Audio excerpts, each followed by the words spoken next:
Everyone loves Pixar. The studio has been enchanting audiences worldwide with clever, original, emotional storytelling ever since that cute little desk lamp first hopped across our screens. But even the most die-hard fans might not know that some of the seemingly obvious Pixar facts floating around are straight-up lies. Pizza Planet gets around. Pixar has mastered the art of the Easter egg. Subtle references and nods to previous films have become their bread and butter.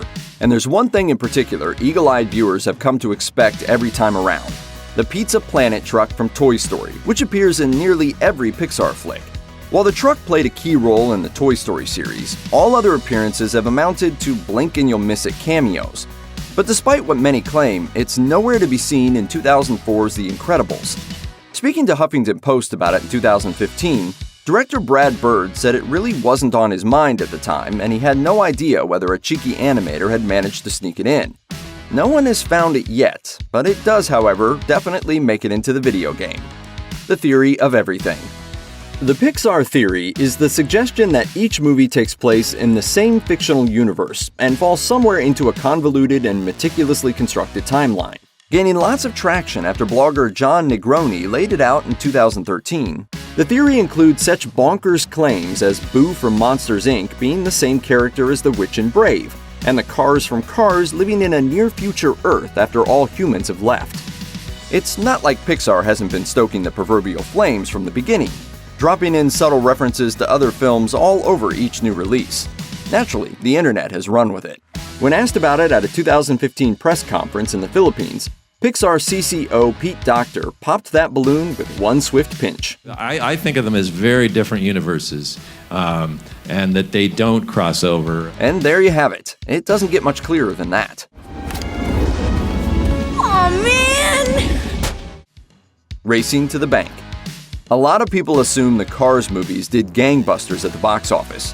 But as Wired's rundown of the studio's box office earnings over the years indicates, all three Cars movies are actually on the lower end of the Pixar scale in terms of earnings.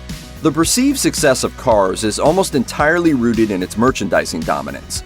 The franchise has amassed over $10 billion in merchandising revenue, according to the BBC, which is around 30 times the first film's total box office gross. Cars 2 had a much bigger budget than the first, and its box office gross was only marginally higher. And it was the first Pixar film to receive mostly negative reviews, making it a critical flop if nothing else. Then there's poor old Cars 3.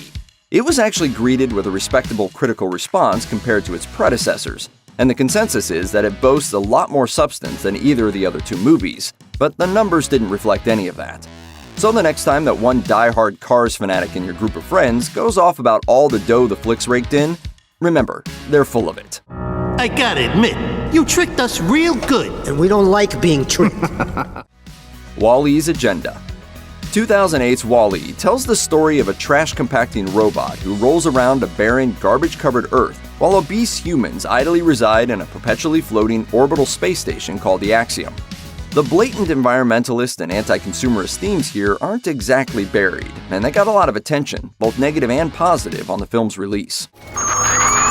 Too much garbage in your face? There's plenty of space out in space! The only problem? Director Andrew Stanton says he had no agenda in the first place. In an interview with Coming Soon, the filmmaker admitted, "I don't have an ecological bone in my body." The motivation behind depicting a desolate trash planet was purely functional and aesthetic, a means of providing an easily and instantly understandable situation for his main character.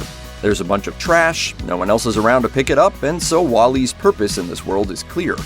Likewise, Stanton says the depiction of obese humans in the space station wasn't so much a critique of corporatism, overconsumption, or greed, as it was merely a representation of what happens to the body when it's been in space for a long time.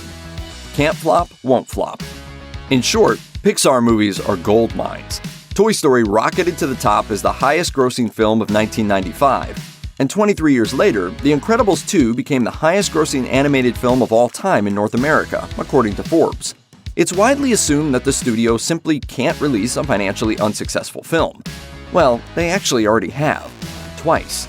Remember The Good Dinosaur? No? There's a reason for that. Plagued by production woes, numerous delays, and a tepid critical response, it was Pixar's first proper commercial flop. And it was more or less shoved aside and forgotten like the black sheep of the family, a minor bump in the road. but then Cars 3 fared almost as poorly in 2017. Pixar's name wasn't enough to get butts in the seat and ensure box office glory, clearly, and financial success was no longer a guarantee. Cinematic starts. When Pixar first started making waves in the 80s with a string of technically astounding short films, from the outside it looked like the studio had emerged almost fully formed from the chrysalis, dressed to the nines and ready to party. But before staking their claim as the most commercially and artistically fruitful film studio of its day, the company existed in a much more modest form. In fact, it'd be a few years before they could even call themselves a movie studio. Before Pixar was Pixar, the company was known as the graphics group of Lucasfilm's computer division. They developed computer technology to enhance other people's movies from 1979 to 1986. They were responsible for the Genesis effect sequence in Star Trek II: The Wrath of Khan, for one.